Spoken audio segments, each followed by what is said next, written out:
함께 읽으실 하나님의 말씀은 창세기 11장 1절에서 9절입니다. 온 땅의 언어가 하나요, 말이 하나였더라. 이에 그들이 동방으로 옮기다가 신할 평지를 만나 거기 거류하며 서로 말하되 자 벽돌을 만들어 견고히 굽자 하고 이에 벽돌로 돌을 대신하며 역청으로 진흙을 대신하고 또 말하되 자 성읍과 탑을 건설하여 그 탑 곡대기를 하늘에 닿게 하여 우리 이름을 내고 온 지면에 흩어짐을 면하자 하였더니 여호와께서 사람들이 건설하는 그 성읍과 탑을 보려고 내려오셨더라.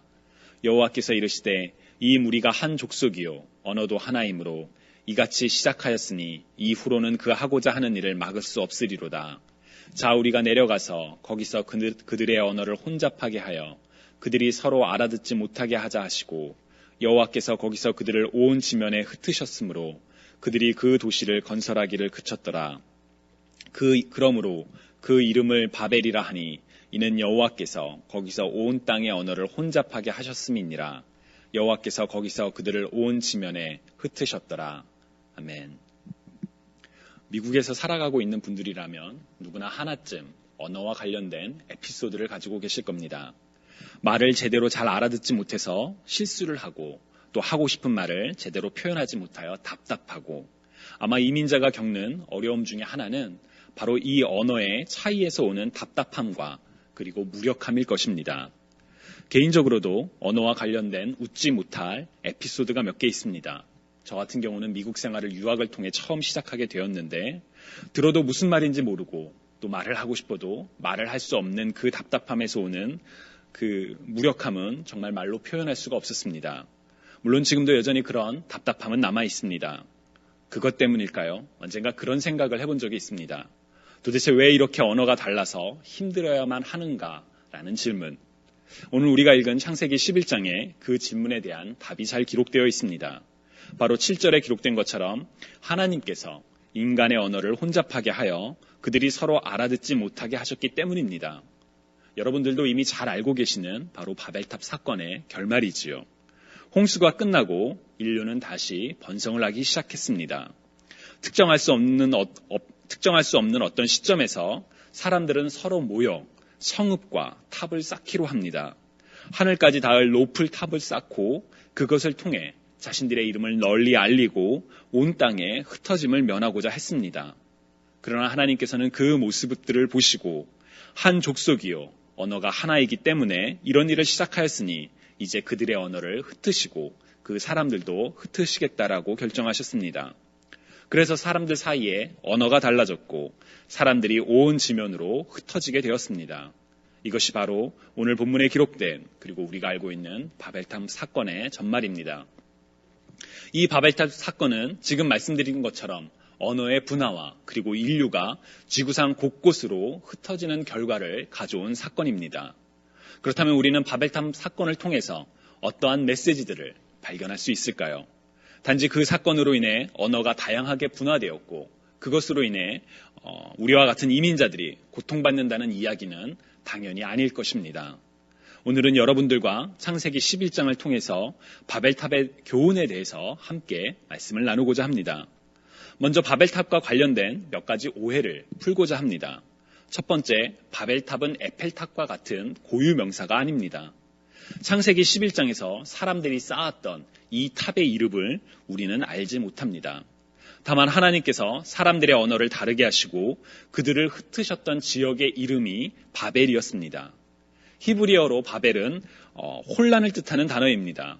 즉 혼란을 뜻하는 지역에 만들어졌던 탑을 이후의 사람들은 더 타워 오브 바벨, 곧 바벨의 탑이라고 불렀던 것입니다. 그런데 한국어 문법에서 이 표현이 바벨탑으로 불려지면서 우리는 바벨탑이라는 고유 명사가 있는 것처럼 오해할 때가 있습니다. 두 번째 오해는 개인적인 것일지도 모르겠습니다. 저는 누구에게 배운 것인지는 잘 모르겠지만 하나님께서 바벨탑을 쌓은 인간들을 심판하셨던 이유는 그들이 높은 탑, 곧 하늘에 닿을 정도로 높은 탑을 쌓아 하나님처럼 되고자 했기 때문이라고 배웠습니다. 마치 우리가 몇 주 전에 나누었던 것처럼 사단이 이브에게 너희가 그것을 먹는 날에는 너희 눈이 밝아져 하나님과 같이 되어 선악을 알 줄 하나님이 아심이니라 라고 유혹했던 것과 비슷한 맥락이지요. 사람들이 바벨탑을 쌓은 이유는 그들이 하나님처럼 높은 존재가 되기를 원했고 그래서 하나님께서 심판을 하신 것이다 라는 내용 말입니다. 그런데 사실 이 해석은 정확한 해석이라고 할 수는 없습니다. 오늘 본문을 잘 보시면 사람들이 바벨탑을 만든 이유가 조금 다르게 기록되어 있기 때문입니다. 4절을 보시면 또 말하되 자 성읍과 탑을 건설하여 그 탑 꼭대기를 하늘에 닿게 하여 우리 이름을 내고 온 지면에 흩어짐을 면하자 하였더니 라고 기록되어 있습니다. 우선 하늘에 닿을 정도로 높은 탑을 만들고자 했던 것은 분명합니다. 그러나 실제적으로 하늘에 닿을 정도로 그런 높은 탑을 쌓는 것은 불가능하고 하늘에 닿을 정도로 높은 탑을 쌓는다고 하여 그것이 곧 하나님과 같아진다는 의미로는 볼 수는 없습니다. 뿐만 아니라 성경을 잘 보시면 높은 탑을 쌓는 것이 목적 그 자체가 아니라 그렇게 탑을 쌓음으로 말미암아 얻고자 했던 두 가지가 있었음을 알 수 있습니다. 하나는 자신들의 이름을 널리 알리는 것과 다른 하나는 온 땅에서 흩어짐을 면하는 것이었습니다. 바로 이 두 가지가 바벨탑을 만들었던 진짜 이유였던 것이지요. 먼저 자신들의 이름을 널리 알리는 것, 그것은 어찌 보면 인간으로서는 당연한 욕구인지도 모르겠습니다. 호랑이는 죽어서 가죽을 남기고 사람은 죽어서 이름을 남긴다는 말처럼 업적을 만들고 그로 인해 자신이 기억되기를, 자신의 이름이 남기를 바라는 것. 심리학자인 에브라함 메슬러는 인간의 욕구를 중요도에 따라 5가지로 나눈 바 있는데 그중 최상위의 것이 바로 자아실현의 욕구라고 이름 붙인 바 있습니다. 즉 인간은 자신의 행위를 높이고 그것을 기리기를 원할 때가 참 많다는 것입니다. 독재자들이 자신의 형상을 만들어 전시해 놓는 일이나 조직의 리더가 자신의 공명심을 위해 무리한 사업을 벌이는 일과 같은 경우들, 우리가 조금만 눈을 돌려도 우리 사회에서 쉽게 찾아볼 수 있는 모습들입니다. 그런 모든 행동들의 이면에는 바로 자신을 드러내고자 하는 욕구, 곧 자신이 최고임을 보이고자 하는 욕구가 담겨 있습니다. 그리고 그 욕구의 이면에는 교만함, 자신을 스스로 높이고자 하는 교만함이 내재되어 있는 것이지요. 바벨탑을 쌓은 두 번째 이유는 온 땅의 흩어짐을 면하고자 함이었다고 성경은 이야기하고 있습니다. 사람들은 왜 온 땅에 흩어짐을 면하고자 한 것일까요? 글쎄요, 이 역시 정확한 이유를 우리는 알 수는 없습니다. 다만 인간은 사회적 동물이라는 점, 그리고 일반적인 동물들도 무리를 지어 군집 생활을 한다는 점에서 우리는 모이기를 힘쓰는 것, 그 역시 인간의 자연스러운 본능이라고 말할 수 있습니다. 그렇다면 온 땅의 흩어짐을 면하고자 모였던 것이 하나님 앞에서 죄가 될 수 있을까요? 몇몇 학자들은 온 땅의 흩어짐을 면하고자 했던 것이 바로 하나님 앞에서의 불순종이었다라고 이야기를 합니다. 왜냐하면 창세기 9장 1절의 명령 때문입니다. 홍수 사건이 끝난 뒤 하나님께서는 노아와 그의 아들들 곧 남아있는 인류에게 복을 주시며 말씀하시되 생육하고 번성하여 땅에 충만하라고 명령하셨습니다. 여기서 충만하라는 동사는 히브리어 말레라는 단어에서 가져온 것으로 땅을 가득 채우라는 뜻입니다. 그래서 영어 성경에는 이 문장을 fill the earth라고 번역을 합니다. 무슨 뜻일까요? 홍수가 끝난 이후, 홍수 이후 드러난 모든 육지로 나아가 땅을 가득 채우라, 곧 많은 인류로 번성하여라 라는 명령이었습니다. 그런데 홍수 사건 이후에 인간들이 선택한 것은 각지로 흩어진 것이 아니라 모여서 자기들의 이름을 높이기 위하여 혹은 자신들을 널리 알리기 위하여 탑을 쌓는 것이었습니다. 도시와 탑을 만들며 흩어지기를 거부한 것, 곧 하나님께서 홍수 이후에 생존한 인류에게 주셨던 명령을 거부, 곧 불순종했던 것이지요. 이런 점들을 고려해보면 바벨탑 그 자체는 하늘에 닿는 탑으로 인하여 하나님처럼 높아지고자 하는 인간의 교만이라고 설명할 수는 없습니다. 그러나 자신들의 이름을 널리 알리고자 했던 점이나 하나님의 명령과 반대로 흩어짐을 면하고자 했던 점에서 인간은 하나님의 주인 되심을 부인하고 스스로 주인이 되고자 했던 교만의 모습을 드러냈던 것이지요. 그리고 그 교만을 하나님께서는 심판하신 것이라고 우리는 말할 수 있습니다. 그런데 오늘 본문을 잘 읽어보면 인간들이 바벨탑을 만들고자 했던 이유를 하나 더 찾아볼 수가 있습니다. 창세기 11장 3절을 보면 서로 말하되 자 벽돌을 만들어 견고히 굽자 하고 이에 벽돌로 돌을 대신하며 역청으로 진흙을 대신하고 라고 기록되어 있습니다. 이 구절로 인해 우리는 바벨탑의 재료가 하늘에 닿을 정도로 높이 만들어졌던 그 탑의 재료가 벽돌과 역청이 사용되었다는 것을 알 수 있습니다. 언뜻 보면 바벨탑과 같은 높은 건축물을 만들기 위해서는 벽돌을 사용하는 것이 당연하다고 생각하면 넘어갈 수 있는 부분인데 문제는 역청입니다. 역청은 아스팔트, 콜타르, 피치 등으로 번역되는 단어인데 성경에서 이 역청을 사용했던 기록들을 살펴보면 창세기 6장 14절 하나님께서 노아에게 명령을 하시면서 너는 고페르 나무로 너를 위하여 방주를 만들되 그 안에 칸들을 막고 역청을 그 안팎에 칠하라 라고 말씀하신 표현이나 출애굽기 2장 3절에서 모세를 더 이상 숨길 수 없게 되자 그를 위하여 갈대 상자를 가져다가 역청과 나무진을 칠하고 아기를 거기에 담아 나일 강가 갈대 사이에 두고라는 표현에서 사용되었습니다. 두 경우 모두 물이 새지 않도록 방수가 되도록 그래서 방주나 갈대 상자 안을 보호하기 위한 도구로 이 역청을 사용했던 것이지요. 그렇다면 물이 새는 것을 막기 위한 재료였던 역청을 왜 바벨탑을 쌓는데 사용한 것일까요? 이에 대한 정확한 설명은 없습니다. 다만 어떤 학자들은 바벨탑 사건이 홍수 사건 이후에 일어났던 사건이라는 것을 전제로 인류에게는 다시금 홍수와 같은 재난에 대한 두려움이 있었고 그들이 성읍과 탑을 쌓으면서 이 역청을 사용한 것은 그들이 만든 성읍과 탑이 물로부터 견딜 수 있는 구조물이 되기를 그래서 그들을 보호하기를 바랬기 때문이라고 해석을 합니다. 정녕 그런 목적으로 역청을 사용했는지 아니면 단순히 끈끈함으로 인하여 역청을 사용했는지 우리는 정확하게 알 수는 없습니다.